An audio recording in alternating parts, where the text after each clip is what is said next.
that, except that when you hear Don Lennon and people like that come on the airwaves and state that if the Democrats don't win the House, there will be blood in the streets.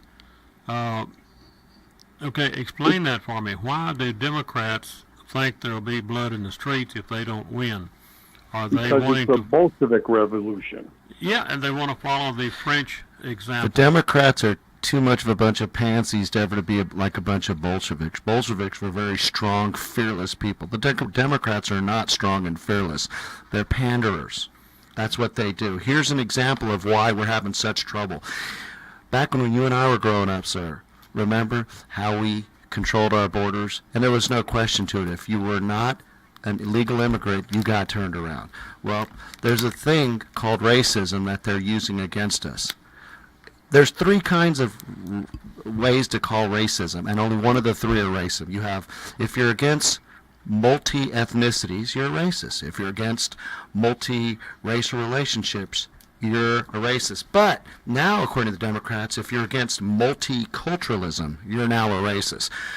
That means, okay, for example, when people immigrated to America, they assimilated. They became American citizens. They didn't speak other languages. They learned how to speak English. It was very important to these citizens, new citizens, to become English-speaking citizens and adopt our culture. Well, now the Democrats, mainly to get votes, want these other countries that come in, they want us to assimilate to them. Putin said it best. He says, Russia doesn't need immigrants. Immigrants need Russia. If you're going to practice Sharia law, you practice it in your own country. You're not welcome. Love the man. He's a strong leader.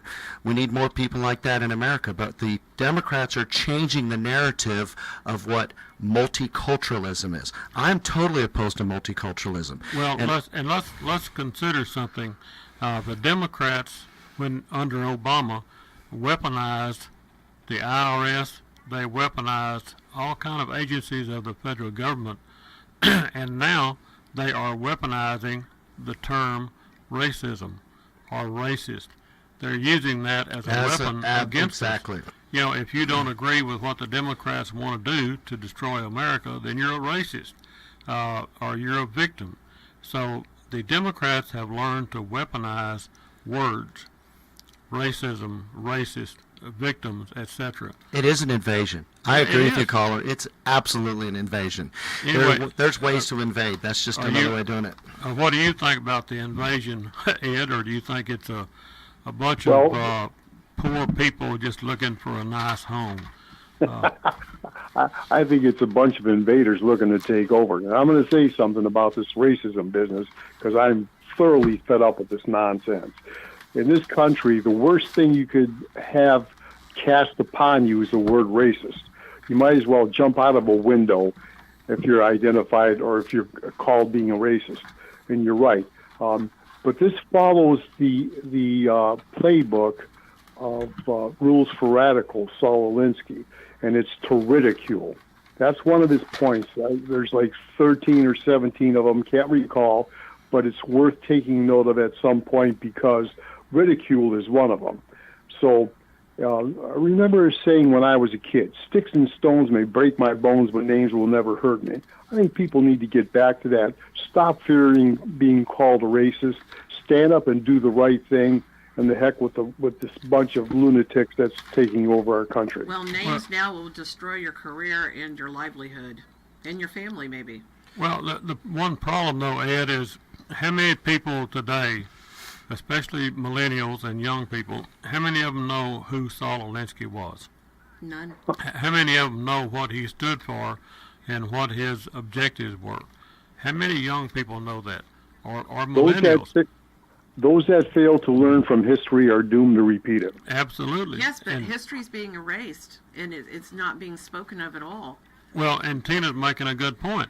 If you don't talk about history and if you take it out of the history books, why would they learn from it? And that's why the Southern Poverty Law Center and the progressive left is working so hard to tell us what we can say, what we can't say, to control our thoughts and to control our words. So that they can erase history. If there is any history being taught, it's revisionist history. Well, I was shocked the other day. There's a black fellow that's a political activist, to say the least.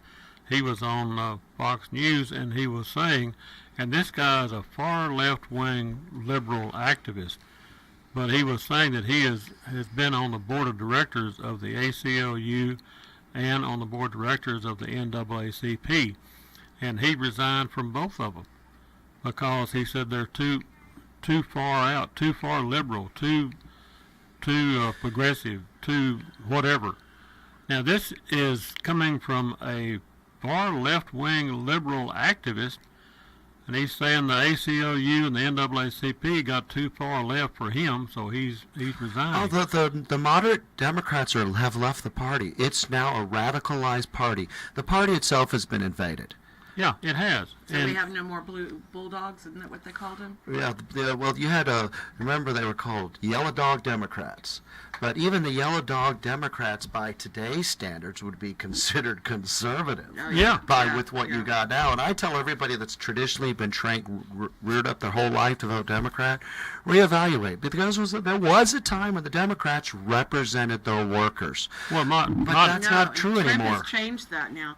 Trump has made the Republican Party the working class party. It is the working class party. The Democrats are for the people that don't want to work. My daddy was a Yellow Dog Democrat, but my daddy, if you wouldn't work, he wouldn't speak to you, literally. Yeah. I mean, It's if a you totally were different lazy and standards wouldn't and hold a job, ideology. he wouldn't talk to you. Yeah, it's a totally different party now. Your dad would if he was alive today, he would be a Republican right now. Oh, he would, without a doubt. But I remember my daddy calling armadillos Hoover hogs. Hoover hog.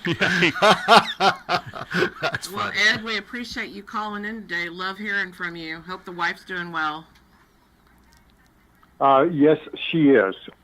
And thank you all very much. Well, Thank Talk with you later. you be Have a careful. good day. Thank you. And I know that you're already doing it, but you get out there and spread the word about voting Republican, because if the 3 Democrats days. take over the House or the Senate, or if they take over anything, they're going to destroy it, whatever it is they take over. So I cannot say enough about how we have to stop the Democrats. We have to stop that movement, Well, I whatever it takes. I got a comparison for you for the midterm elections. Here's what the Republicans stand for. They stand for growth. It's a positive measure. They want to keep the economy booming. In October alone, because of Trump's tax cuts, we added 250,000 jobs. In October alone, unemployment nationally is 3.7%. You can't beat it. Are you reading my notes? Oh, did you read the same thing? Yeah, I had Have the you- same thing. Well, then you probably have the You same. could have called me this morning. I wouldn't have wasted my time since you already Here, did it. do you Well- have the same Democrat agenda? I'll show you this. Here's the Democratic agenda right here. Okay, before you do that, okay, so our second phone number, okay, so if our first phone number gets tied up, it's 254-771-2463. 771-2463. So make sure, we're just trying to make sure that everybody gets a chance to call in today. Well, Go for and before I get started on politics, and boy, I sure do hate to do We need you that. off It's politics. too late. Yeah. I mean, I thought that was the blood in we, you. we need to understand who and what the Democrats are. Right now we got one O'Rourke fellow running against Ted Cruz. The panderer. What does Mr. O'Rourke stand for? Open borders, all that kind of Well, liberal, far there's- left wing crap. And You who said is that cons- word twice today. You're You know very he wants to- frustrated. Yeah, but the other thing is, there's those reports that Beto is going down, or I should say O'Rourke, shouldn't I? Because he's really not Latin at all, Hispanic. But anyway, that he's funding the caravans. He's, transportation. Because those are food, future something voters. to That's get- 14,000 future Democrat votes. well, and he's for open borders, etc. And we as a voting public need to get a grip on what Mr. Beto O'Rourke stands for. What are his values? What is Ted Cruz's values? Is the Beto O'Rourke's of the world, are they trying to destroy America? One way to destroy America is flood America with other people from other cultures and other values and other ways of life. Flood the country with those people, and you will most assuredly destroy this country. Now, I've said before, I wouldn't care, except I live here too. and my kids and grandkids live here. I don't want to see America destroyed. I like it it is.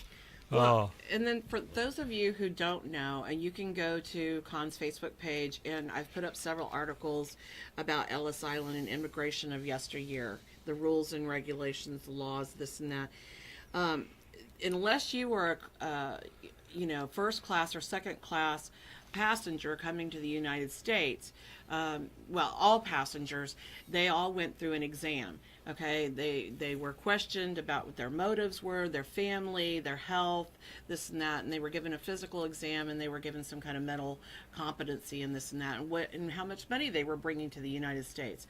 So if you were a first or second class passenger, then you got to come off at several other different harbors or ports, okay? But if you were a third, fourth, or cargo passenger, you were taken to Ellis Island.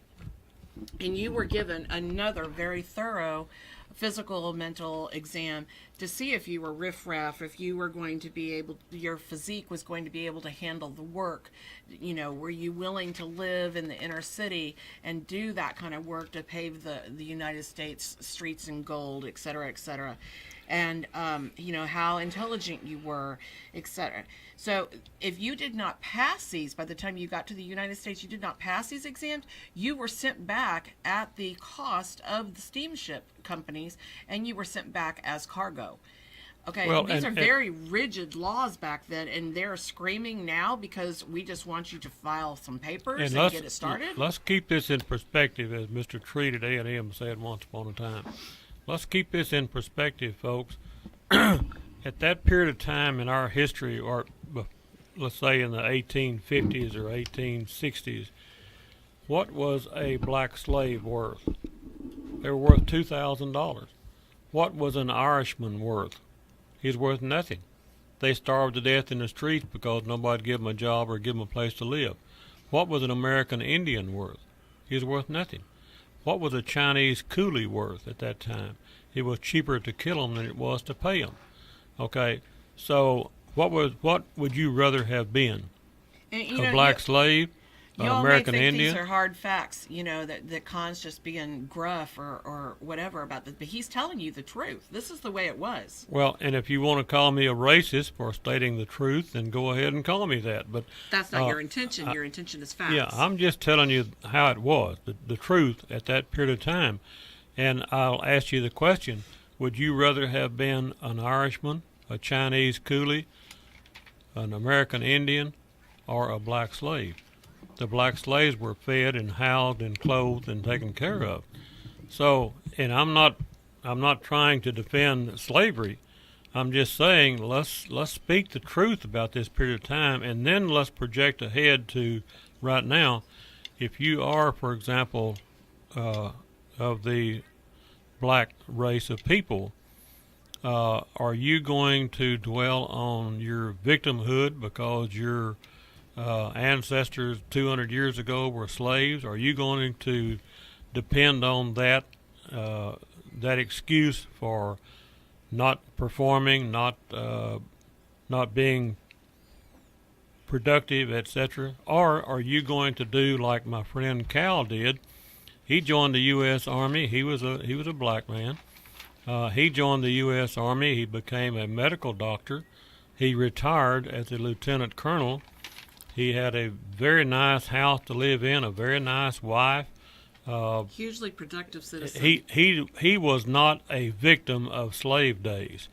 Another fellow, his mother had a third-grade education, and she was a single mother.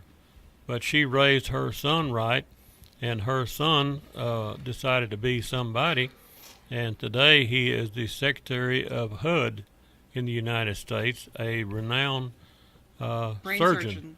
I think his name is Dr. Ben Carson. So we have examples of good black folks who have decided to not be a victim. They're going to be a productive, freedom-loving American citizen. Well, coming back to... I need to get off that subject, I guess. You have a platform here you like. There's a... coming back to this immigration situation, okay, now with all this said about what the rules and regs were for yesteryear, they're going to turn around, after Conn has told you, this percentage, they're going to turn around and say, well, we're smarter now. We're more humanitarian now. We don't do that with people. People aren't property. We don't bring them over to do the dirty work we won't get our hands dirty with. Well, I can guarantee you that there's a lot of 1%ers up there in Washington that certainly do, and they hire their people that are lesser than them to go out and pick up the people that are day laborers or whatever to work, or the illegals, et cetera, et cetera. But, that's going to be the argument. We're just too humanitarian for that. But the reason I brought up the Ellis Island thing is, this is being publicized as how cruel Trump is being, how cruel we're being by, being on the right, wanting to control the borders and having them fill out the proper paperwork and go through the whatever length of time it is for them to get this done. And we are really, really soft compared to what things used to be. Well, so don't be deceived. I think right now we're fixing to go to a commercial break and try to pay a few bills around here. So y'all just hang in there. Don't go away. We'll be right back in just a minute.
I'll take a voting block that's been forgotten. Well, and talking about the milk cow, Bob, somebody was, folks from PETA, they were saying that now if you drink cow's milk, you're a white supremacist. So, and I just asked the question, if you're a black family and you pour some white milk in your children's Cheerio bowl this morning, does that make you a white racist? I don't understand people's thinking. What makes you a white supremacist if you are eating cow's milk or drinking cow's it's milk. It's more of that control the language, control the thought. It's we're just getting crazier and crazier. Now, Because the Democrats prey on fear-based thinking. they do. They, Absolutely. in fact, they create the fear-based agenda. Here's your Democratic agenda right here. Wait. You were going to say something about Ellis Island. Real quick. Oh, yeah, back to the Ellis Island thing. I just wanted to make the point that who was coming here? Who went through Ellis Island? Let me see. It would have been people from Ireland, from Scotland, from Sweden, from Poland, from Czechoslovakia, from Germany. That had work ethic. And what did all of these people have in common? And what did we need in early America? We had to have, and we needed people with the work ethic, the honesty ethic, things that the progressive Democrats are trying so hard to destroy, and they are destroying it. Yeah, they're destroying any traditional value, one of which is the work ethic.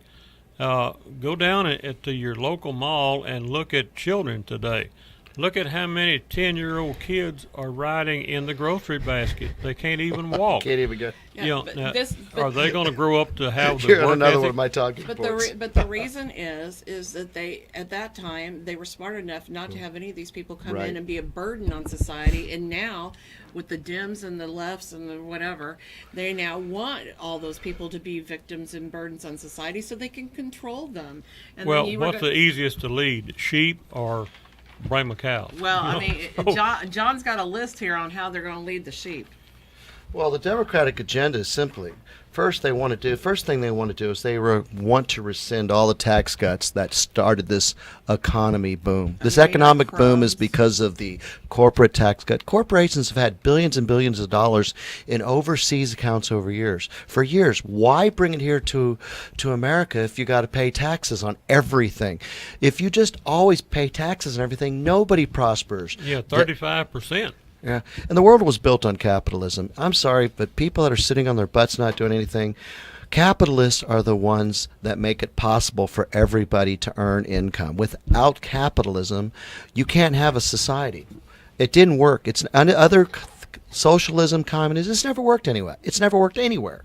But the Democrats, first thing they want to do is they want to rescind the tax cuts. That means they want to raise your taxes. Of course, they want to impeach Trump. He hasn't committed a crime, but they want to impeach him.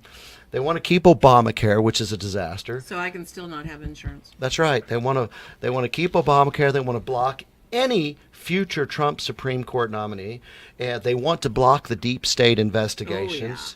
They want to go back to the accusations of the phony Russian collusion against Trump. There's no moderates left in the Democratic Party. So, I mean, here's what happens when Democrats take over. California is a perfect example. California has had, in the last 2 years, over 2 million people leave California because of excessive regulations. Don't they tell you how many pieces of toilet paper you can use? Oh, you got to have, And to so cut a tree branch, you have to get a permit. To replace a piece of tile in your bathroom, you have to get a permit. Now, Well, you can you're a only use so homeowner. much Do you want to have to get a water, too, in your permit for every shower. little thing?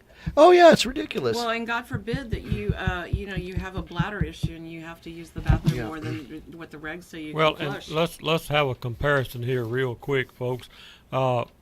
Capitalism involves what? Business leaders, business people in business, people kind of like Donald Trump. Okay, what is the direct opposite of a business leader or a capitalist? What is the direct opposite of that? Let me see, an example would be Joe Biden. Joe Biden, by his own admission, has never held a public sector job. Joe Biden has never held a job. That's not the real world. The real world is. But he wants to be president of the United States. You know, you remember when the Constitution was formed? It was formed by people that were farmers, ranchers, people that grew our food. Military. And right now, the farmers, yes, military, and now the farmers, they don't have any voting power. Even regular, hardworking businessmen, we're losing our clout. Look, I don't have a degree. I came from the University of life digging degree, ditches. yeah. I'm right there with the farmers. That's a and the degree ranchers. in the School of Hard Knocks is what that is. I Yeah. got one just like No, it. that's a degree of real world. Well, it is. See, the difference is John Deane and myself and Ed up there and Tina and people like that, we are a product of the real world. We don't live in this imaginary bubble called politics, like Joe Biden, like Bernie Sanders. You know what job Bernie Sanders had?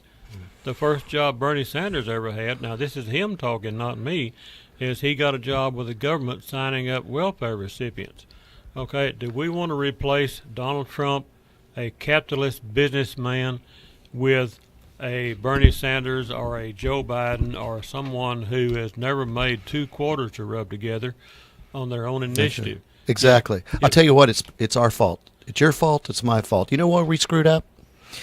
Where most men screwed up, hardworking business people, owners, you know where they screwed up? They said, I don't want my child to suffer like I did. Yeah. But the guy that's successful, he forgets the reason he's successful is because all the suffering he went through. And then you insulate your children from that same suffering, they become a bunch of useless Democrats. They're sitting on their butt. They don't want to work. They're getting fat. They're bogging down our healthcare system because they're too lazy to work and they're sick all the time. So, I mean, it's like they're listening to the wrong message. That's why I tell people, I'm not going to tell you who to vote for. I'm going to tell you who not to vote for. I'm going to tell you, don't vote for the guy that says, I'll fight for you. I was just sharing earlier with Conn, I said, this lady goes into a city council meeting. She says, the milkman got me pregnant. I'm homeless. I can't get a job. What are you going to do for me? Of course, the politician says, I'll fight for you. So do you remember in the 80s, if the few times a working person got sick, you'd sit at home and you'd watch a commercial, and the commercial was truck driving school. It was about going to school and learning how to be a truck driver. Now, our generation that's sitting at home, look at the commercials. I was sick one day and I got to listen to daytime commercial. I never watched daytime commercials. And the commercial was, have you been wrongfully let go? I'll fight for you. Now, what does that tell you? What does that tell you? What happened to the classic example of the opposite of the lady that said she's pregnant, who's going to take care of her? Jesse Ventura was the governor of Minnesota. Yeah, he was great. And he had a town meeting one day, and this young lady in high school came up and said, Governor, I am pregnant. I'm in the 11th grade or whatever she was. Who's going to help me with this baby? Jesse Ventura looked at her and said, young lady, did the state of Massachusetts make you pregnant? Did I make you pregnant? No, I didn't make you pregnant. The state of Massachusetts didn't make you pregnant. You need to go talk to the young man who got you in that condition. But you see, that mentality is so prevalent now. Yeah, but what we go back to, remember, not what you can do for your. I mean, not what your country can do for you, but what can you do for your country? Yeah. Well, that's lost now. That's absolutely lost. I think that was a guy named John Kennedy that said that. Yeah. Oh, and the first moon landing, they got a movie on it. It was written by Ryan Gosling, a Canadian. He stars in it. And do you know they would not put the American flag in the movie because they said it was a world effort. It was not a world effort. It was an American effort. It was American taxpayers, American inventiveness. It was all American. The world is trying to change who America is. America is... Oh, you mean you didn't build this? That business you got, John, you didn't build that. Oh, no. You owe it to everybody else. No, I didn't. I had nothing to do with all. Yeah. The Democrats did it. That's the right. Democrats and did how many it. customers did you see this morning before you came into the station, and how many will you see maybe this afternoon before you go back? And you took a call just before we went on the air. I had to because of my job is I serve people, and hopefully I make a buck. If I serve people, do a good job of I do a good job, I make a buck. That's how capitalism works. The one thing the Democrats refuse to acknowledge is what makes this country move. They want to take that away from you. But right now, just 4 days or 3 days, whatever it is, until the next election, how many voting people out here that will vote Tuesday, how many of you understand capitalism and place a value on a capitalist society that is represented by Ted Cruz, not Beto O'Rourke? How many people out here that's going to vote understand what in the cat hair they're voting for. That's what scares me, is how many people that have the right to go vote in this great free country don't have a clue what they're voting for. Well, I would ask these people, look around you. You're driving your car. Look at that sign that says stop. Well, guess what? A capitalist built that sign that says stop. Look at that traffic light. A capitalist invented the traffic light, and now we use it in our society. The road you drive, it was built by capitalists. People trying to make a buck. And you know when I learned this, Conn? I'll tell you when I learned this. Several years ago, I went to Canada on vacation, and I would never think, because Canada's very liberal, how could I learn capitalism going to Canada? Well, my wife and I decided to rent a car, drive up to Quebec City from Montreal, and I get a tour of the state capital. And this guy is telling us about how Quebec City was founded. It was founded in 1534 by a French trapper. In the 1500s, capitalism of that day was fur trapping. Well, he risked his whole fortune in France and got ships and men, and none of them sank. The ships didn't sink, which was a 50-50 chance when you travel overseas.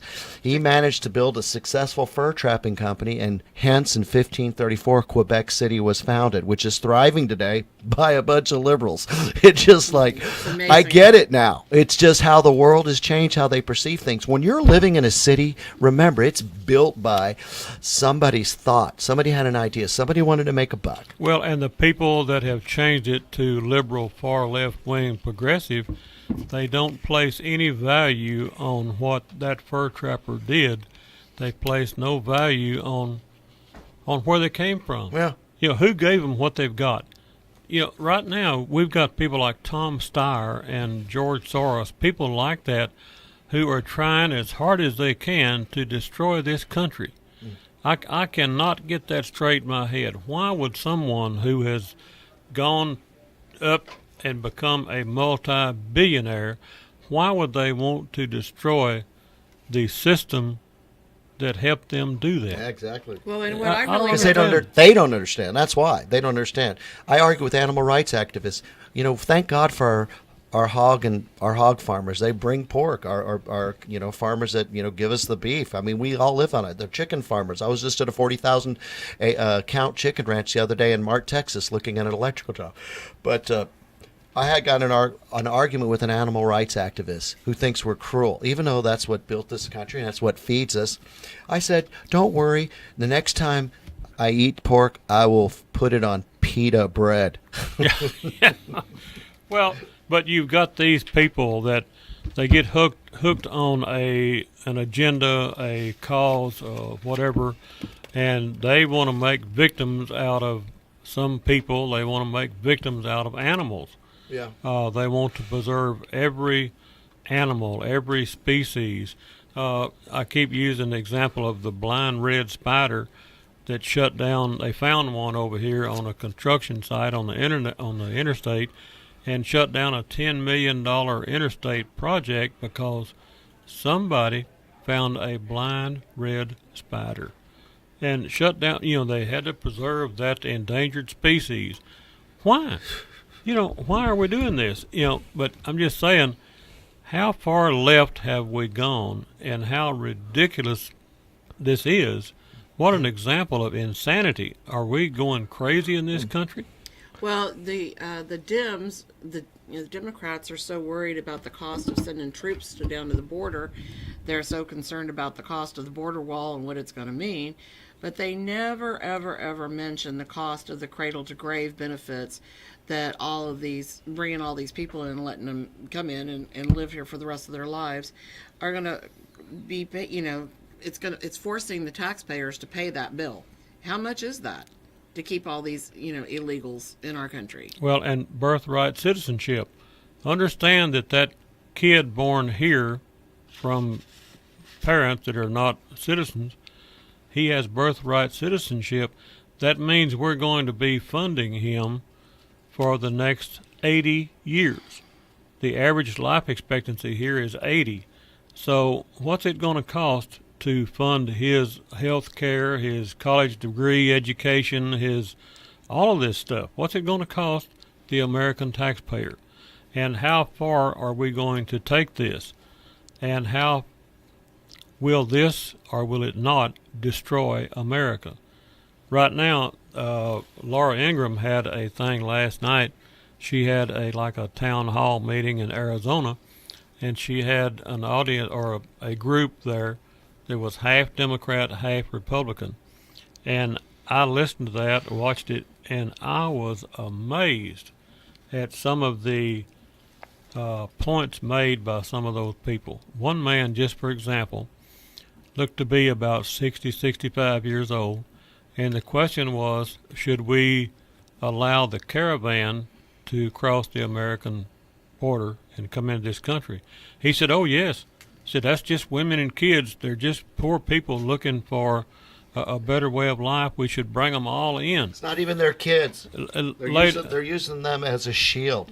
What do you think of a human that uses a kid as a shield? What do you think of that person? Well, I'll tell you what I think about him. They did the same thing in the Philippines when the Japanese invaded the Philippine Islands.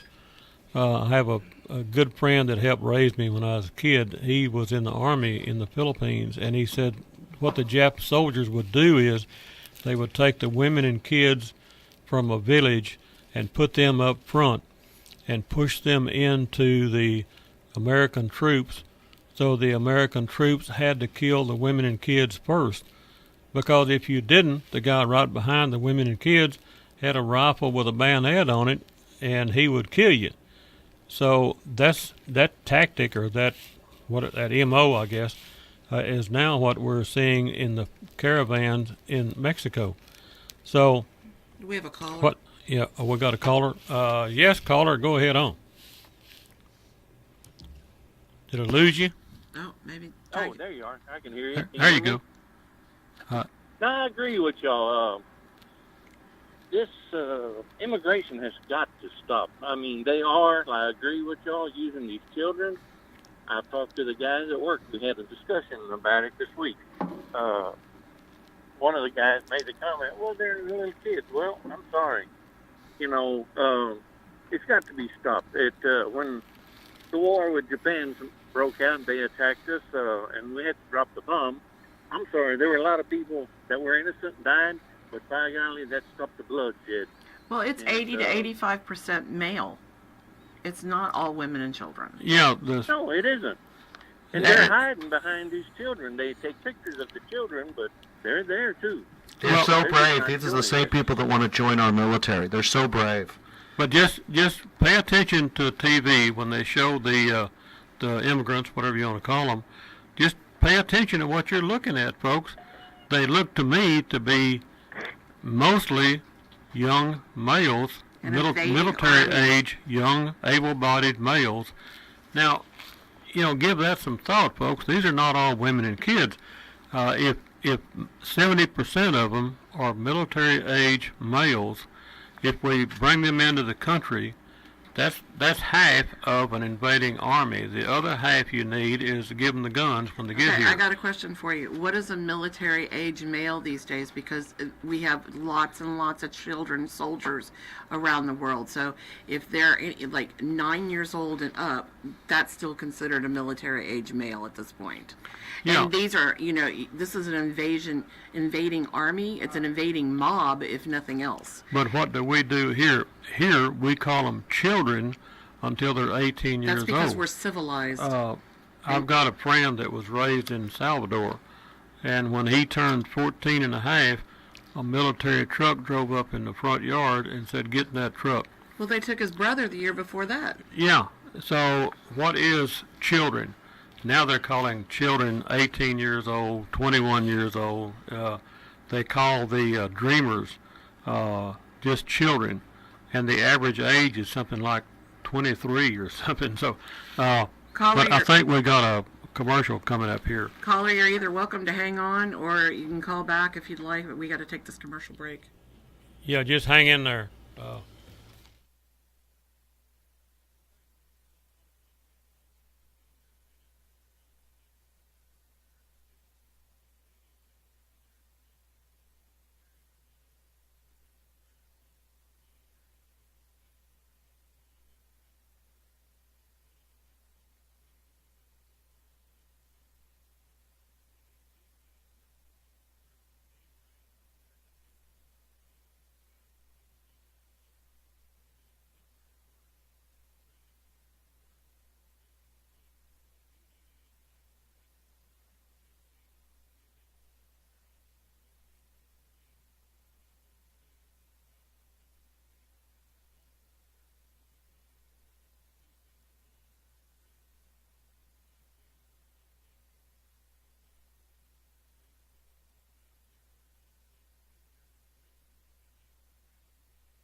Yeah.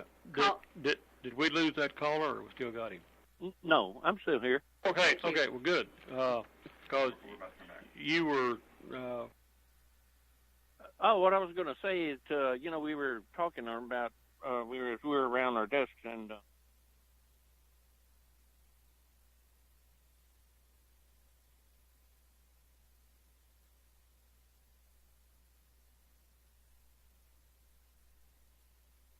One away. What were you saying now? We were sitting around our desk, and one of the guys made the comment how many millions of dollars it was going to cost with this immigration coming toward the border. And I made the comment, I said, no, it's not. Why can't we do it just the same as China would? China don't have no problems. I said, you give those 5,000 soldiers each 10 shells, and you stay there at the border, the military is there. I said, they won't use all of those shells. And I figured up what a box of shells cost, I forget, and by 5,000 soldiers. And I don't remember the number, if it was 120 or 130,000. But anyway, I said, it's not going to cost that. Because you start pulling the trigger, and I said, when just a few of them fall, they're going to start backing up. Well, they will back up.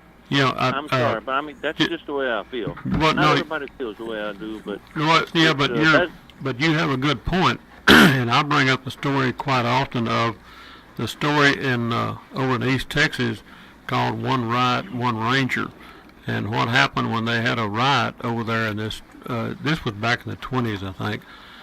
They had a riot in this town, and they sent one Texas Ranger, and he walked up in front of the crowd and said, "Y'all go home."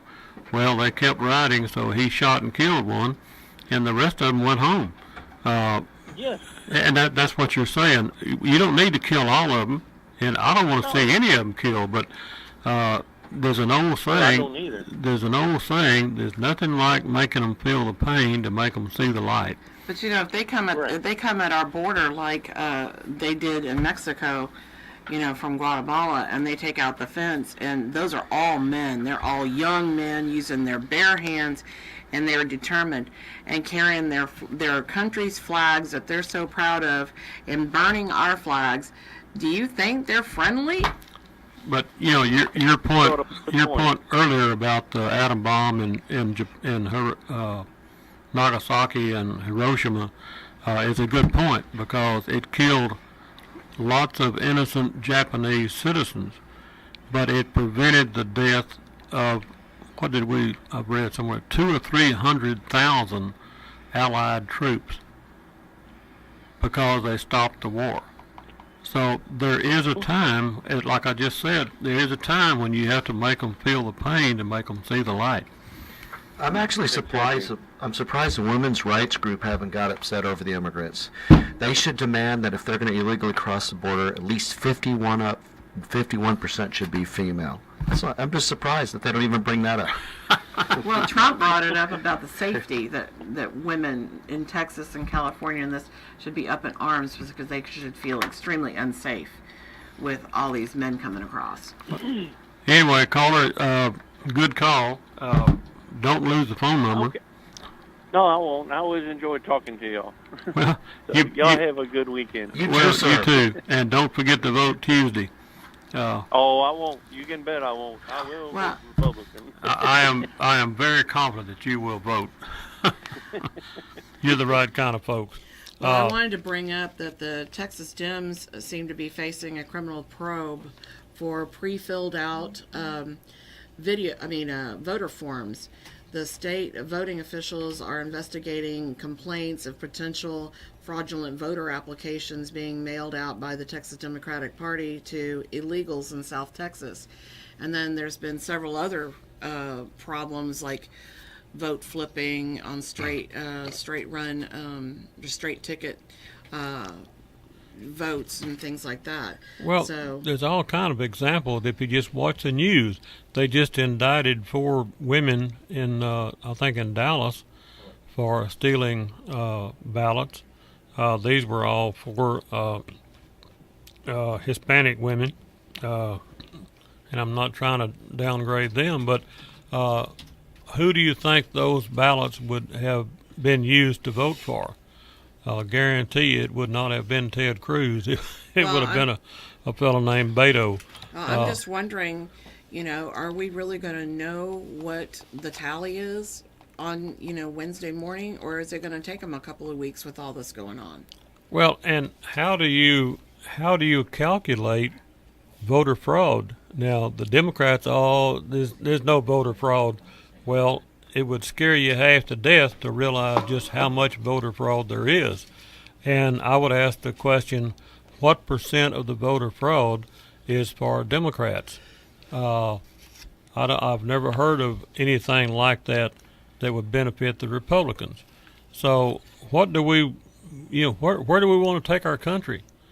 Do we want to abandon this country we live in and the what's made it great? I think that we're fixing to run out of time. Isn't that funny how Putin Putin is accused of hacking our voting system? Yeah, we've got like 2.5 minutes. But the Democrats have unregistered voters by the thousands in California that are illegal immigrants that are voting. Then they put their fingers at Putin. Isn't that amazing? Well, I don't know anything about Mr. Putin.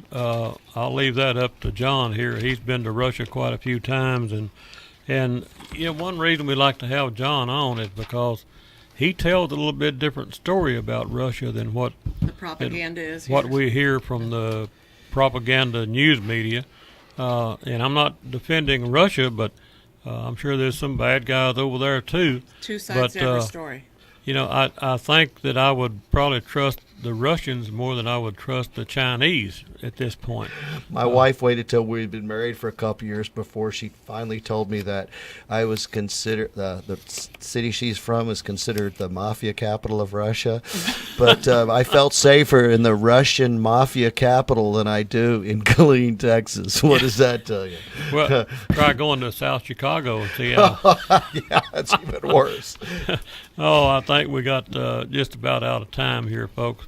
We're going to have to go to a commercial at the top of the hour. We got a caller waiting, so hopefully they'll hang on or call back here in just a few caller, minutes. if you don't mind, if you would either hang up and call back after the hour or just hang on till after the break. Because it's a hard break. We want to talk to you, but it's going to be 3 or 4 minutes before we can. So, right. Okay, folks, just hang in there. We'll be back in just a moment.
Eric, we're good. Okay, folks, here we are back on the Common Sense with Conn show. And I might just say that song by old Merle Haggard, I'm going to dedicate that to me. If you don't like hearing that song, well, I'm sorry for you, but... We need to check and see if our caller's still on or if they're going to call yeah, back. caller, are you still on there? Nope, guess not. I guess he went away. Maybe he'll Doggone. call back. Caller, call back if you get a change. Let me say a little something here about what it takes to make this show come on the air every Saturday. So we can pay K-Tim. We need some more sponsors. And let me just read a list of our sponsors. Extreme Hose in between Belton and Temple out there. Just good people. They're in the hydraulic hose business. Go see them. Jack Folsom has Reed Realty, 116 North 3rd Street in Temple. Go see old Jack. He's a good realtor. He'll help you. Academy Paint and Body. You know, I talk about them every now and then, but doggone, when I go in there and ask them about sponsoring the show, I don't have to do a sales job to him. He just reaches and gets his checkbook. You know, Academy Paint and Body. Just good people, good businessmen. They do good work. Temple Belton Feed. Here again, I walk in, I say, y'all want to continue to sponsor this show? Yeah, let me get a check. You know, just good people that they want to help this show. They want to help preserve freedom. And they also want to sell some feed. So if y'all need some feed, go by and see them. Central Texas Auction. Let me make oh my goodness. They are going to have an auction sale on the 10th of November. And we'll find it and then give you all the I information will find that and get back to you And about you it have a caller. because we need to get folks to go see that auction sale. It's on 121 stuff. East Loop. No, I better correct myself there.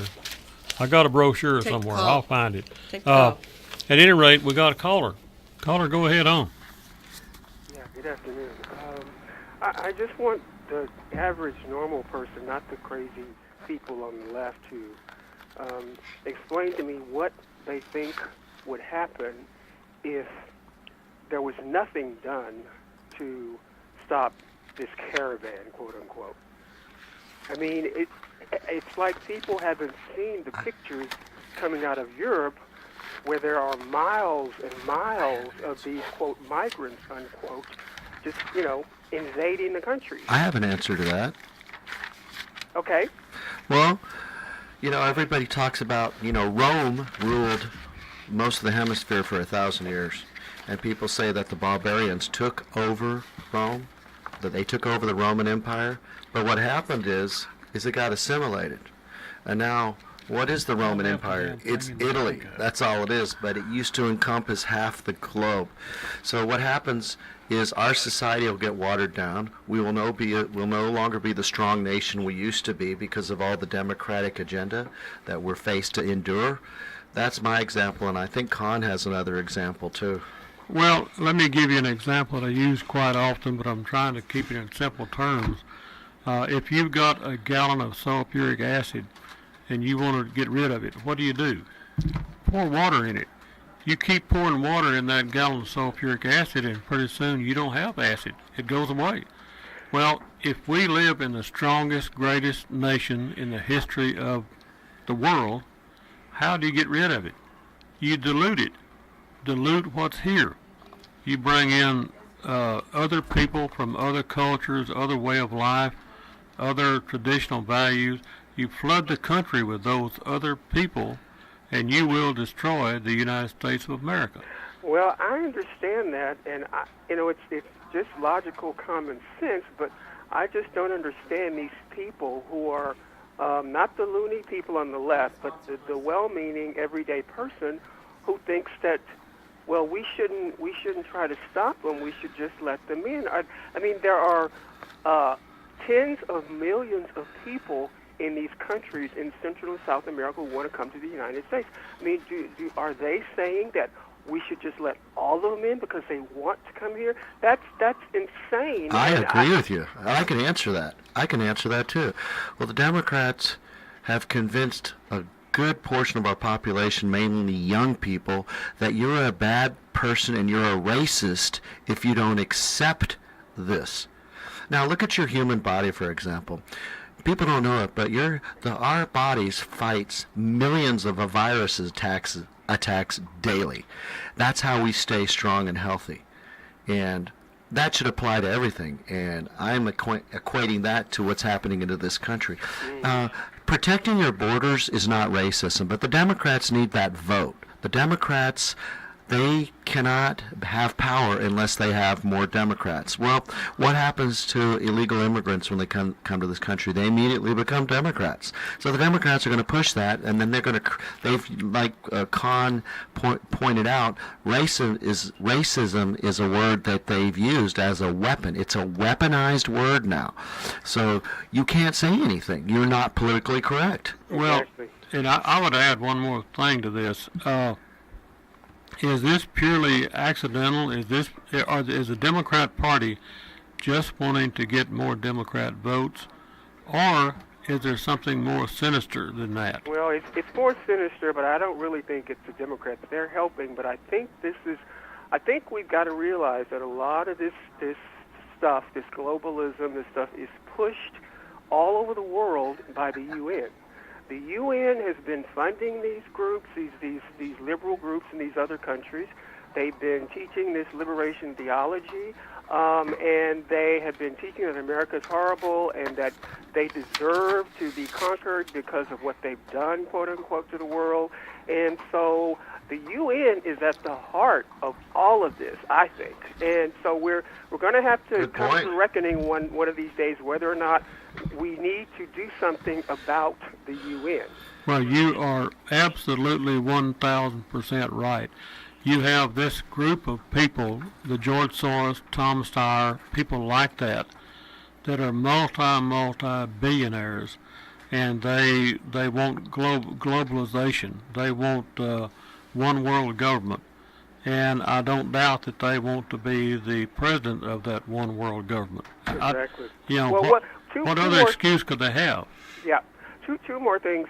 Liberals don't care anything about costs, because if you look at what their ultimate goal is, it's to collapse the system. Oh my God, you're so right. They don't care. They don't care if the country is flooded with poor people that other people have to take care of. They don't care if health care and free college bankrupts, because they want to collapse the system. The other thing is, one of the things that really concerns me is moral decay in this country. I don't watch television at all, but I was online and I looked at a Breitbart article, and it had these women who were making this, quote, commercial, unquote, for the Democrats, and they didn't have any clothes on.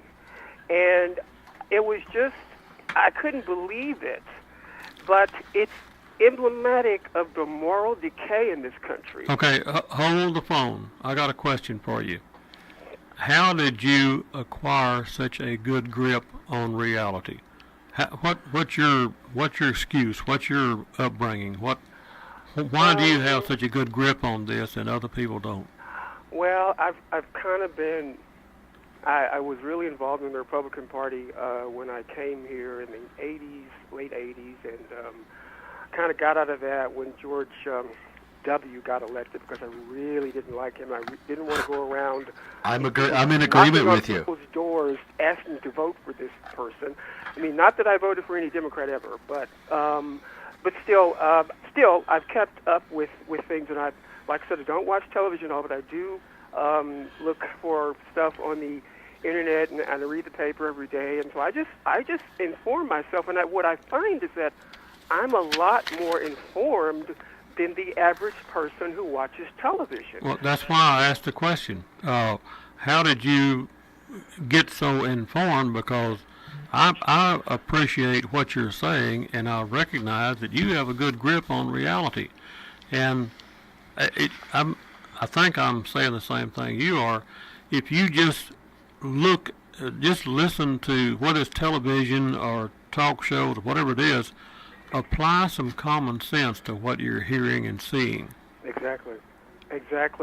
Well, the moral, and I know a lot of people consider themselves more libertarian and they want to kind of live and let live, and for that reason they don't have any problems with these states and now countries with Canada legalizing marijuana, and then of course who knows what comes next. But I just think it's a part of defining deviancy down, and I think it's not going to lead to a good place. I think that when you want to alter your state of consciousness for whatever reason with some kind of artificial or outside substance, that's not necessarily a good thing. I'm right there with you. Yeah, and I agree. But people think it's wonderful. Oh, this is freedom. But everybody I know who is, who takes or who uses marijuana constantly, you can kind of tell. They're kind of, I don't know. They're just different, and so I don't want a country of people walking around like that. Well, I keep quoting some things over and over, and I hate to be repetitive, but there are some things that apply so well to what's happening to us today. One is an old saying, monkey see, monkey do. Yep. Yeah, I talked to a young man recently, and he starts every sentence with the F word. He'll inject it in the sentence several times and then end with the MF word or something like it. He literally cannot talk without using those words. Now, as he talks to his children or his next door neighbor, whatever, that example that he sets catches on. The greatest teaching aid known to mankind is example. So there are some just really simple principles like that I keep repeating, but they apply to our everyday life. Yes. I got to share something with you. I've got a really good employee I just hired, and he's actually listening to this show, but he is forgetful. So I'm just going to say, you know who I'm talking to, get off the pot. Your memory recall sucks. Get off the pot. Well, Thank you very much, and I really enjoy your show. Well, I'm glad you do, and don't lose the phone number. I won't. You call back in sometime. Well, ironically, you were just saying that the best teaching aid is by example. Well, isn't that what the Dems are doing by their relentless inundating of their ideology on society? Well, it is. And They're teaching is so what they're doing. I have the information on the Central Texas auction. They are now taking consignments for a November 10th at 9 a.m. Auction that's going to be held at 212 East Loop 121 in Belton. And the number that you can call to reach them to put something on consignment is 254-718-5120. That's 254-718-5120. Can you put anything on consignment? You can, and take it out there on, I think it's 212 East Loop 121. That is just barely east of Interstate 35 on Loop 121 in Belton. You can go by there starting Monday. You can drop off anything that you want to sell. Cars, trucks, boats, all kinds of whatever Also, stuff. you can go inspect what they have already there that you can bid on during the auction. So Is it just vehicles and equipment, or is it no, other things too? it's all kind of stuff. It's mostly vehicles and farm equipment and all, but it's not just a farm auction. It's miscellaneous it's all stuff, kind of stuff. So just call them to get details. Yeah, from little things to big things, it's out there. And let me say that old Trey is an auctioneer out there. He owns Central Texas Auction Company, and his youngest son, or his young son, is the youngest licensed auctioneer in the state of Texas. I mean, Trey is bringing that boy up right, and somebody brought Trey up right. That I think that whole family they kind of share the work ethic like some of the rest of us do. They're just good people. Back to our sponsors. Y'all keep in mind that if we don't get a few more sponsors. Do we have a call on the phone? Do we have a caller again, Eric? Oh, we do. Yeah. Okay. Sorry, caller. Let's go with that caller. Yes, caller. Go ahead. This is John calling from Belton. Say that previous caller was talking about the people in Honduras, El Salvador. This is the murder capital of the world, and like you were saying before, 85% of them are men. Years ago, I was stationed in Honduras, and as a matter of fact, I was stationed in Ilopango, where this caravan started. It's kind of a tourist town, and I can't imagine them leaving that beautiful place. But anyway, yeah, and I was stationed in Tegucigalpa, the capital of Honduras, and you don't want these people up here. I mean, it's I can't believe the crime that would happen if these people are allowed to enter the United States. Well, and, Well, we have a friend from El Salvador, and he's got a beautiful home there, and you can, from his home, you can see the ocean, and it's like 3 miles to the ocean. And it's also a tourist type area, should there be tourists in El Salvador. But he says he's got a big wall in front of his place, and he says at night it is busy and loud and ugly, and in the morning there are bodies all over the front of his property. That's right. Yeah. It was a military. When we landed at, I used to fly into Ilopango there in El Salvador, and we had a military, a guy in civilian clothes that would see military aircraft in, and sometimes he couldn't go downtown because of the dead bodies. Wow. Were you there during the time of the death squads? When the Sandinistas were coming up to That was in the very early 80s, right? Yeah, I was there in the 80s. I was flying between Panama, and I was stationed at a Howard Air Force Base. Thank you for your service. But there was a lot of crime down in Panama. A lot of people had walls around their property with glass embedded in the top of the wall, and you'd walk into Ray's grocery store, which is like our HEB, and there'd be somebody standing there with a riot gun, a 12-gauge riot gun. Sir, you want to know what the difference with you and a Honduran or these illegal immigrants? I'm going to tell you the difference. The difference is you stand for 3 things: duty, honor, and country. You would fight to make our country great. These people don't want to fight to make their country great. They want to seek political asylum. They don't want to fight for their country.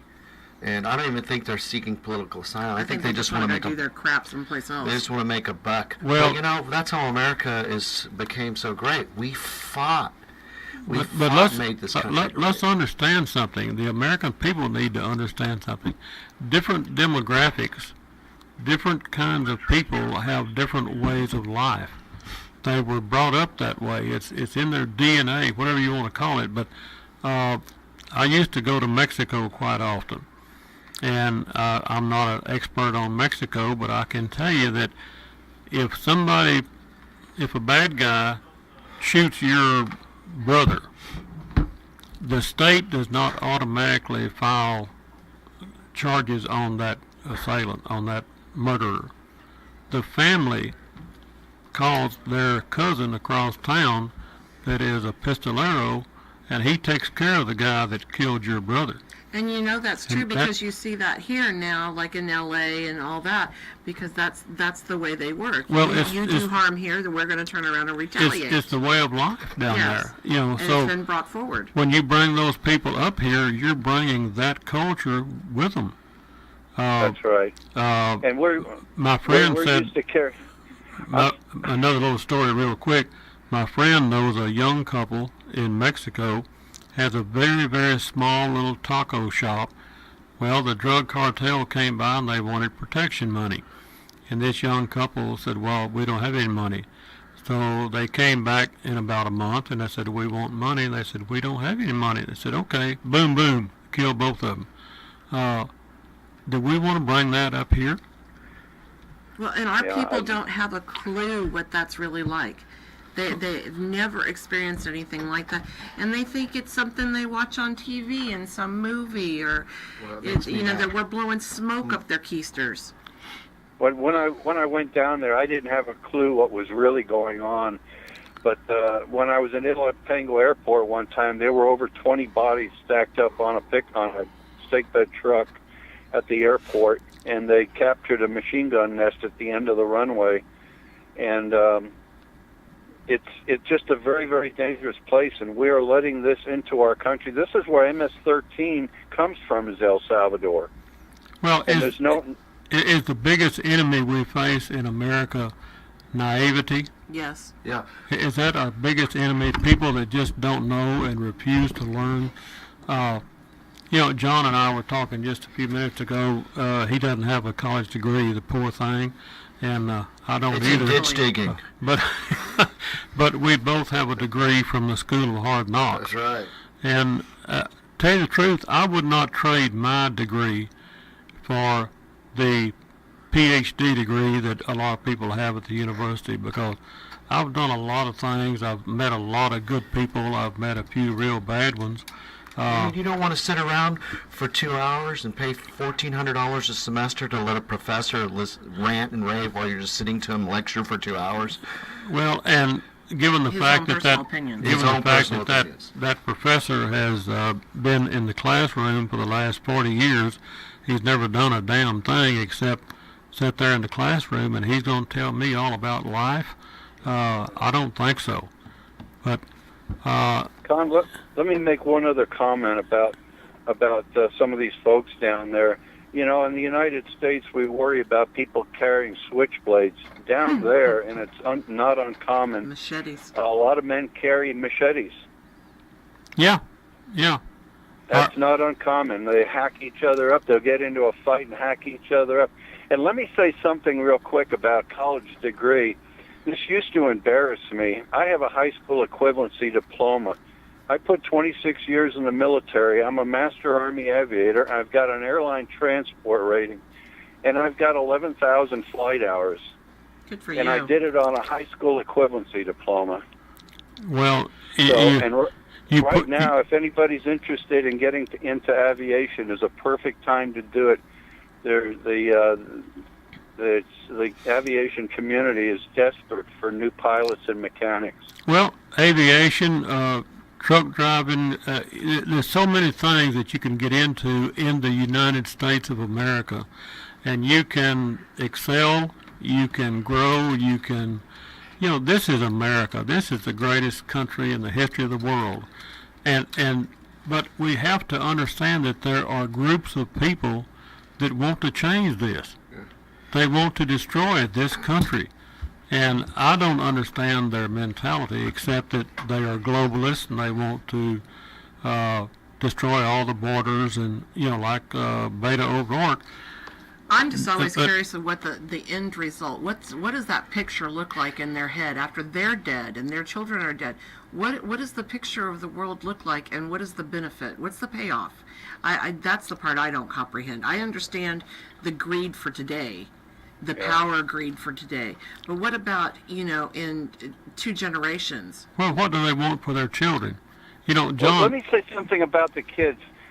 Parents today, if you don't expect anything of your kids, you'll never be disappointed.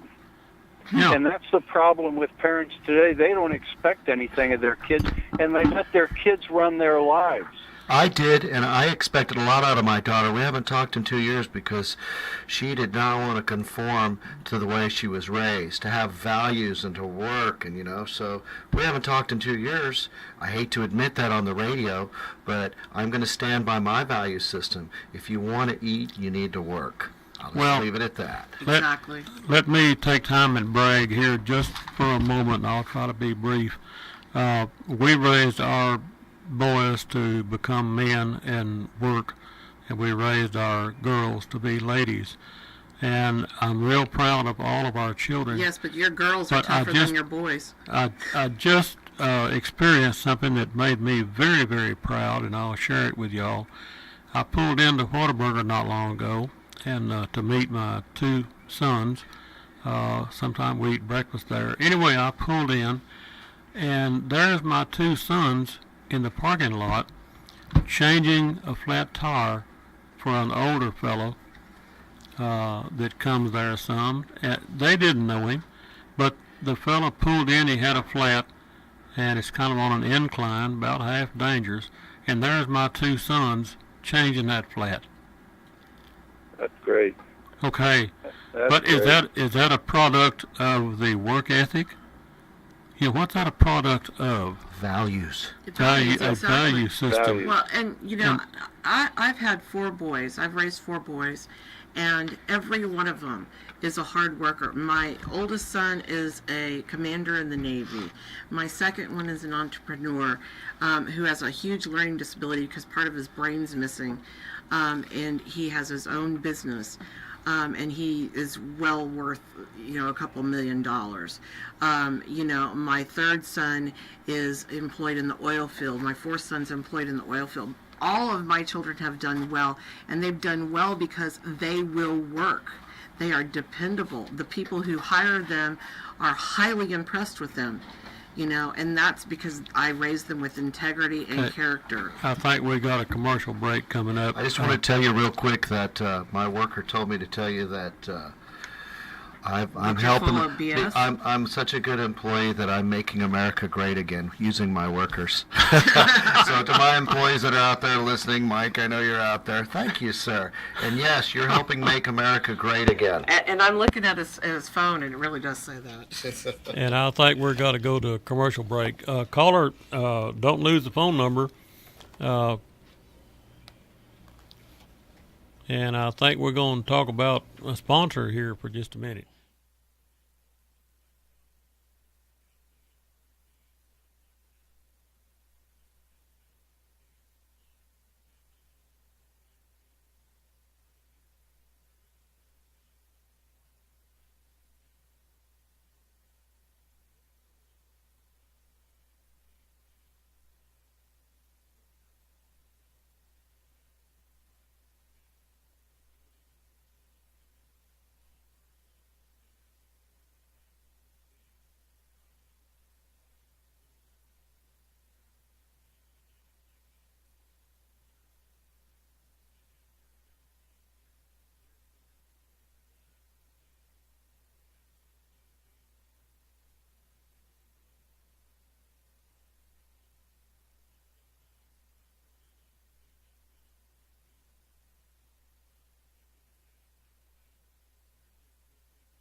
Yes, caller, we're going to interrupt old Bob Wills there to get this call.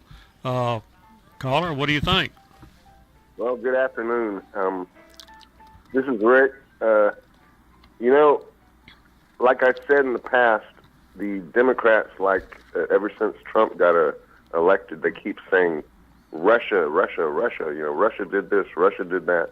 Meanwhile, Google, Microsoft, and who else? Apple.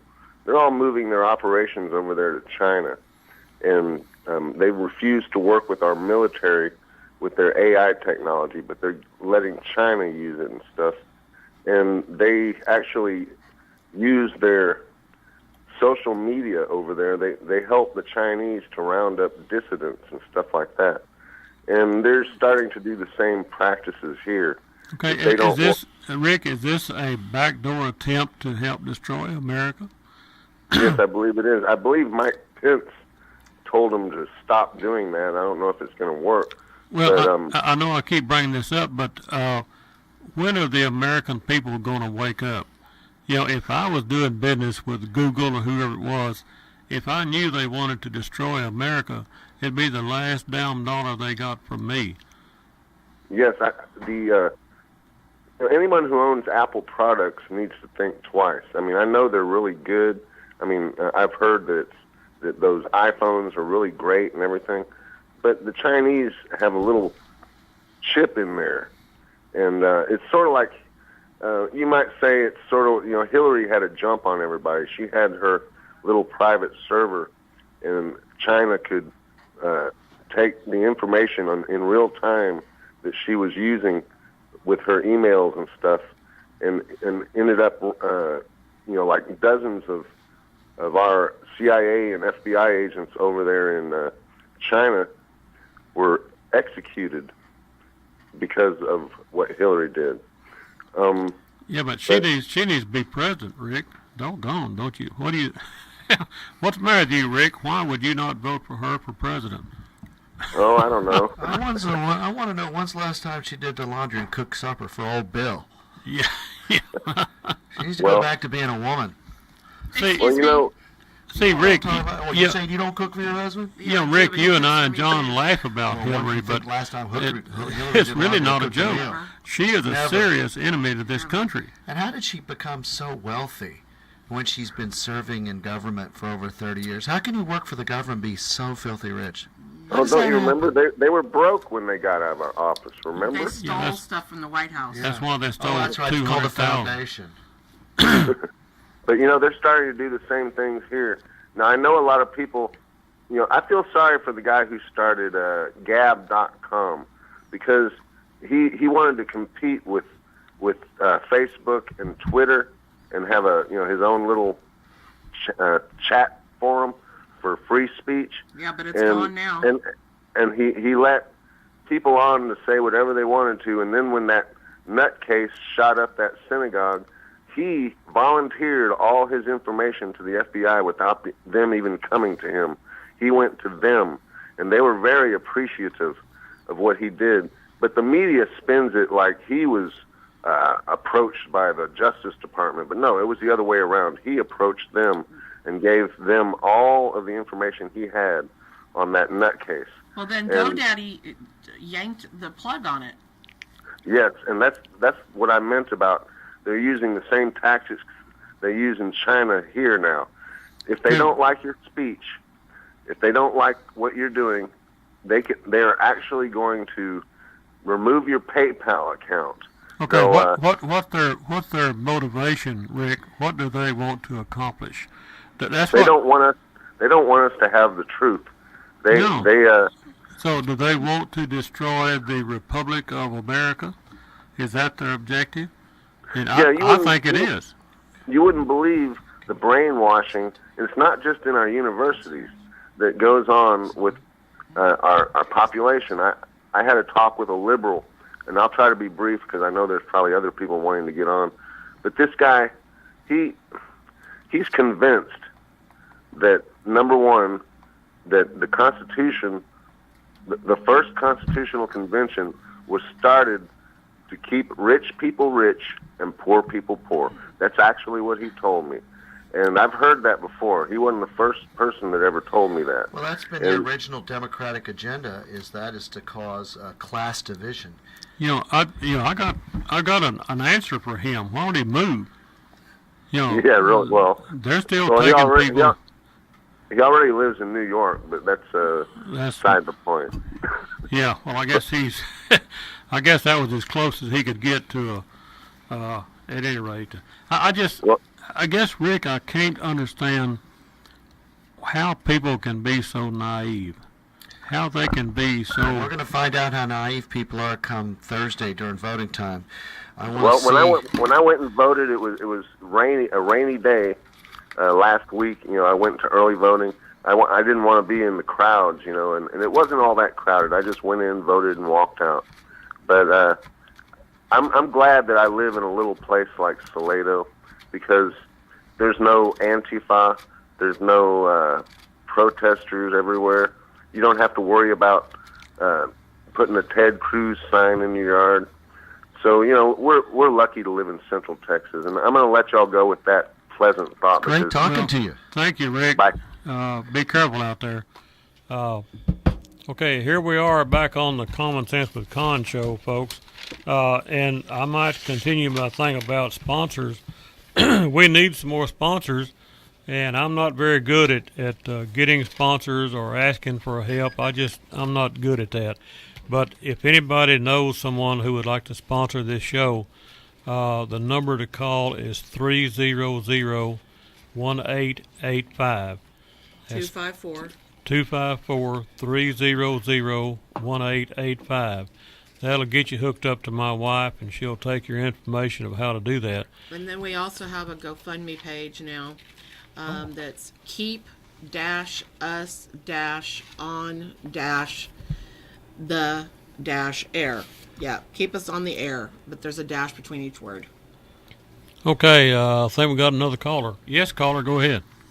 Okay, Conn, my name is Tom, and I just listened to Rick. And he must live next door to Alex Jones, spewing all of that BS crap. I can't believe that you guys would put him on the phone and listen to that kind of crap. Well, I've been a Democrat. Wait a minute. Give me a chance to talk. Well, hold the phone.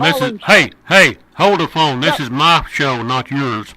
You don't tell me what to do. Well, there's a switch on this telephone over here. Click it, Eric. I'm sorry about you, but we're not going to do that. Kind of pushy, wasn't he?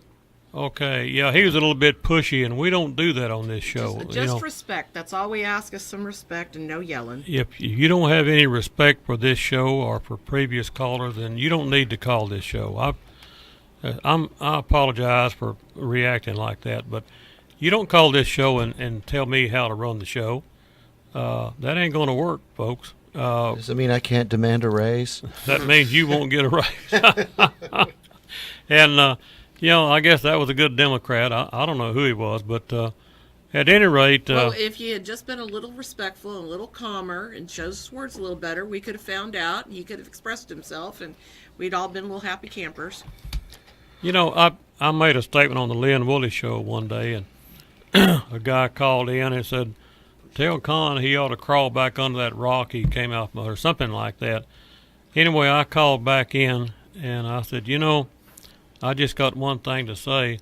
I would die for that man's right to the freedom of speech, but apparently he would not afford me the same right.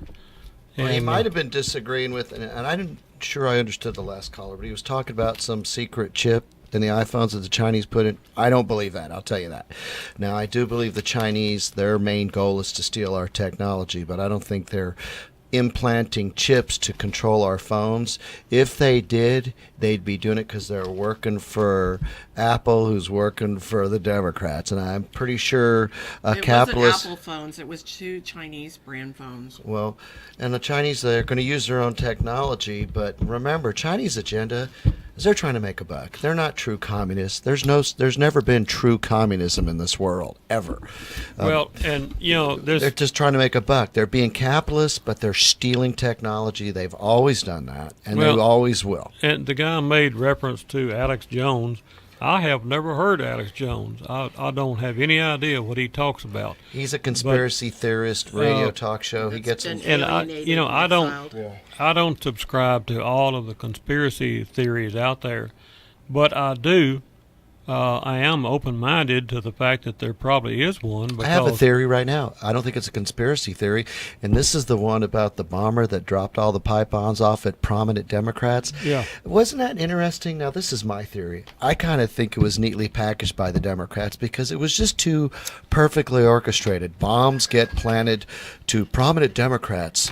Bad guy gets caught. Bad guy apologizes. I mean, it was just too neatly packaged. The whole story, the whole way it went down. You know what? And not only that, I broke the news on Conn's page almost 30 minutes before the mainstream media. I was so proud of myself that we had that up there.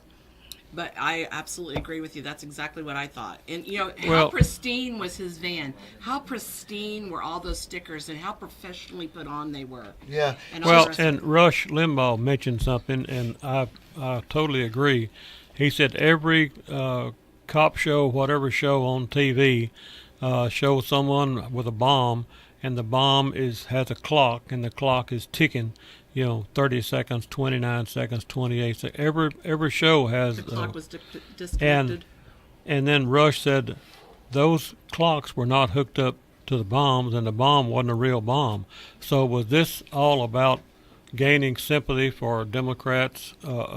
I don't know, but there's something that just don't ring true about that. Well, and then there was some kind of powdery thing. substance, and some of the bombs maybe been unstable or this that. You don't know how much. I made a Facebook. After the Las Vegas massacre, I don't believe anything anymore.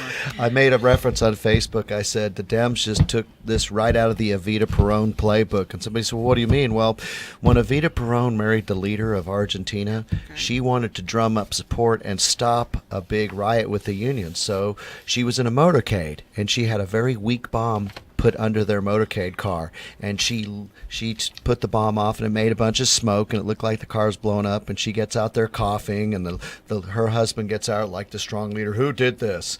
And they falsely executed a bunch of people, but it was just a plant, just to try to get a riot in the union riot to stop in Argentina. Look at the emotion that they generated. It did. It worked for them. Yes. No, we don't have a caller. Somebody else. Oh, okay. Okay.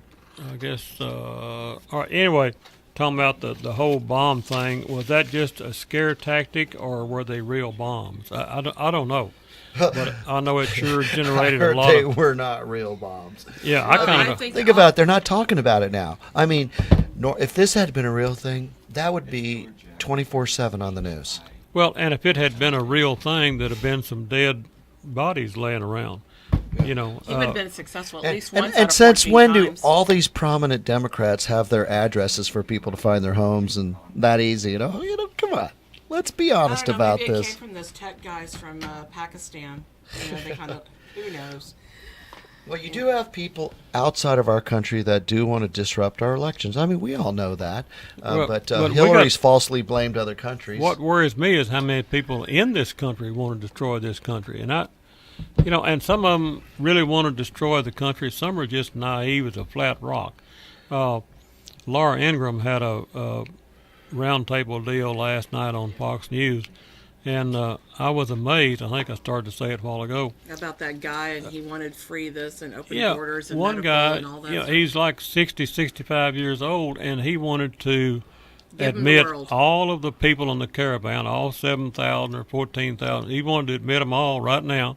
And then later on in the discussion, they said, well, what do you think about free medical care? He said, oh, yes, they should all get free medical care. We don't get free medical care. And they should all get free college tuition. And, after this caller, you need to come back with which we were talking about during the break. He was serious about it, and what amazed me was this wasn't some 18-year-old kid. This was somebody 60, 65 years old. Now, what happened to his brain that make him think that way? I don't know. Maybe this caller will know. Maybe they watched it. Yes, maybe this caller's going to tell me about it. Caller, go ahead. Hey, Conn, my name is Tom, and you just hung up on me, and I want to call and apologize. Oh, I'm sorry. That was a pure accident, Tom. I'm glad you called back. He's the one you got upset with. Turn him up. Rick, all of these I can't hear him. Speak up in your phone. We can't hardly hear you, sir. Yeah, we can't hear you. Oh, hang on a second. All right, can you hear me now? Well, we can hear you. Yeah. So I wanted to apologize because I went off Epcot listening to what that other gentleman said, and seems to be, I hear all of this, I have to say it, Republicans speak that, demonizes the Democrats. And can't we please leave the Clintons alone? If you don't mention their name, maybe they'll go away. Okay? I voted for them. My wife voted for them. But please, I've had enough of the Clintons. So anyways, I wanted to compliment you on your show. I listen from time to time. First-time caller, got off on the wrong foot. But I'm glad that what you're doing. Hey, I got a quick question. Where did Lynn Woolley go?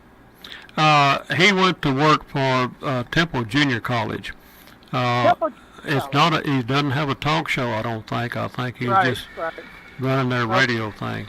Anyway, I appreciate you calling back because I like to have good discussion with good people. And if it's a disagreement, it's all good. Yeah, if you don't agree, that's not against the law. And believe me, sometimes I put my foot in my mouth. So I know. So just let me finish up on Tuesday. May the best person win. There you go. There you go. All right. Y'all have a good day. Thank you now. Sir. Thank you. Goodbye. Well, that was nice of him. Okay. I'm glad he called back. I'll compliment him for having integrity enough to call back. And you must be a business owner because I spend most of my week apologizing to customers. I'm sorry. You want me to send my guy back? I'll be glad to do that.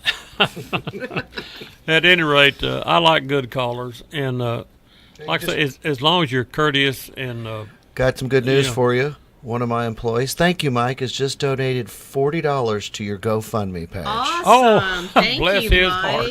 Hey, do you know how much I pay this guy? It's the least he can do. Oh my God! I'm just so messing cold-hearted. I'm just messing with you, Mike. Thank you so much for doing that. That really helps. Well, you shouldn't be surprised, Mike, that he said that he is your employer. You know what he's like. Yeah. We appreciate that, Mike. We need all the help we can get. And let me stay real quick. I've said it before, but I'll say it again. I don't keep not $1 from this show. This show cost me in time and diesel fuel going around, but I don't make any money out of this show. It all goes to K2. Well, where'd you get that fancy Trump cap that says Trump 2020? That thing at least cost $3. Come on. But Where'd you get that? I paid for that. And the embroidery on the side that I had done, I paid for that too. I like that hat. And I like that American flag that you got on your pin, he didn't on have your my collar. hat embroidered. Well, oh, really? No, just I his. paid for all them things, but that's the American way, John. He bought me a hat, though. Pay as you go. Now we may start a GoFundMe page to buy a hat for you, but let's wait and see if. You want to? I get it. The reason you didn't is because it came from Conn. Hey, my guy's saying there was an error on the page, so you might want to double check that. Can you repeat your GoFundMe name again, just to make sure you got it right? Yes, it's Keep Us on the Air. With a dash in between. A dash in between each word. There's a link on our Facebook page to it. It's pinned to the top of the page. And what's the Facebook page again? Common Sense Conn. Common Sense Conn, and that's Conn with two N's, right? Correct. Right. Okay. You're so smart. Yeah. Well, it was hard to understand you when I first heard you on the radio because I was just a regular listener. It said Common Sense with Conn. And I thought, we got a con man doing Common Sense? I was confused. And then when I realized your first name was Conn, C-O-N-N, then I was enlightened. But I was confused at first. I never hear good. I've been doing construction all my life. I have terrible hearing. Well, it's an unusual first name, I guess. But let me tell you where it came from. My grandfather's name was George Conn. He lived in Davila, Texas, and he was pretty much of a kind of a legend in that area. At any rate, the Conn family, that's their last name, and my mother gave it to me for a first name. But the Conn family, Hugh Conn, immigrated to the United States before it was the United States in 1634 or something like that. Wow. Then his son was Hugh Conn Jr., and his son served in the Revolutionary War. So my point of that is my roots in the United States of America are pretty damn deep. Well, That is deep. less than 3 minutes of the show. We have a caller, and I think maybe what we should do is decide what we want to impart to people so they will I do want to vote. impart something. I want to impart something very important. Okay. And I just want to tell you before the caller comes on, it's about the health care. Now, everybody's heard the story, like there's the giant catfish at the bottom of every dam that can eat a man. Well, this really happened to me. I had to cancel my health care with my insurance provider because they were wanting $1,500 a month. So I took a risk and went out. Sure enough, I needed an MRI. The MRI was $3,000. Yet there were illegal immigrants because they have no citizenship, they have no taxpayer number, no social security number. I had a guy sitting there, I talked to him. He was getting an MRI. It cost him $80. And we pay for illegal immigrants free health care. So here's my deal. Here's my deal that the Democrats should be willing to negotiate. Hey, stop the immigration. Maybe we can get affordable health care. Okay, caller, we got 2 minutes, so... Oh, no, never mind. We got 2 minutes left in the show? Yeah. We got How 2 can minutes that be? This is a 2-hour show. How come we just got 2 minutes? Because we blew through it. Boy, I'll tell you what, time flies when you're having fun, folks. At any rate, we enjoy doing this, and I really appreciate Mike giving a little money to the GoFundMe page. That'll help keep us on the air. And like I say, we enjoy doing this, and my hope is for this show, if we say one thing that rings a bell with you and we speak the truth, and that helps you in your thinking, whether it's voting or your business or whatever it may be, if we can say one thing on this show that rings a bell with you, then that's why we have this show. Well, and getting out the vote, getting it read, making sure that we save the House. Yeah, You know. keep in mind now, Tuesday is the time to vote, and y'all need to get it in gear and get out there and vote Tuesday. It's going to be close. If you support Trump, please support Cruz. Vote for Cruz. Vote for Carter. One vote will matter, please. Yep. Every vote matters. Have a good weekend.